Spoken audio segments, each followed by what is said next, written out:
लातूरमधील वृद्ध शेतकरी दाम्पत्याच्या मुद्द्यावरून विरोधकांचा विधानसभेत स्थगन प्रस्ताव सादर झालेला आहे। अंतर्मशागतीसाठी पैसे नसल्याने 73 वर्षीय वृद्ध शेतकऱ्याने स्वतःलाच अवताला जुंपलाय।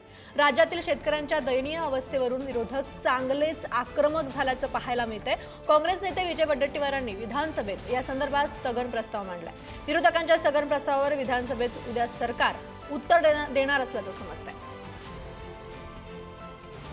अधिवेशन सुरू असताना लातूर जिल्ह्यातला एक शेतकरी त्याचा स्वतःला बैल घेण्याची त्याची परिस्थिती नाही, खर्च करण्याची त्याची परिस्थिती नाही, अशा वेळेला ते जोत स्वतःच्या खांद्यावर त्यांनी घेतले। अध्यक्ष महोदय, आपण पाहिलं असेल। आणि त्याची 70 वर्षाची पत्नी डोळ्यामध्ये पाणी आणून एक इब्रतशीर इज्जतशीर एक महाराष्ट्राची खऱ्या अर्थानं जी इब्रत असलेली डोक्यावर पदर घेऊन ते जोत दादा हाकते, जरा बघा ते जोत हाकते म्हणजे नवरा बैलाच्या जागी ते जुंपला गेलाय। सरकारची जबाबदारी नाही अध्यक्ष महोदय। अधिवेशन चालू असताना आम्ही सरकारकडून जबाब मागायचा नाही, कधी मागायचा? बैल नाही म्हणून स्वतःला जुंपून घेतो। ज्या ठिकाणी आज मोठ्या प्रमाणामध्ये अध्यक्ष महोदय आत्महत्या होत आहेत, या संदर्भामध्ये चर्चा झाली पाहिजे अध्यक्ष महोदय। शेतकऱ्याशिवाय दुसरा कुठला प्रश्न महत्त्वाचा असू शकतो या सदनामध्ये? कारण महाराष्ट्र आता सर्वात जास्त शेतकऱ्यांचा आत्महत्या करणारे शेतकऱ्यांचं राज्य झालंय। रोज शेतकरी आत्महत्या करतोय अध्यक्ष महोदय। मी स्थगन दिला त्यामध्ये पात्र सुद्धा त्यांना करत नाही, अपात्र करून मदतीपासून वंचित ठेवला जातं अध्यक्ष महोदय।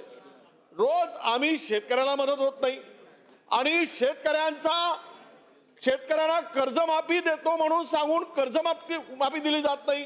जाणीवपूर्वक सरकार शेतकऱ्यांच्या बाजूचे निर्णय घेत आहे, शेतकऱ्यांना मदत करत आहे, अडीअडचणी येत आहे त्याच्यातनं मार्ग काढत आहे।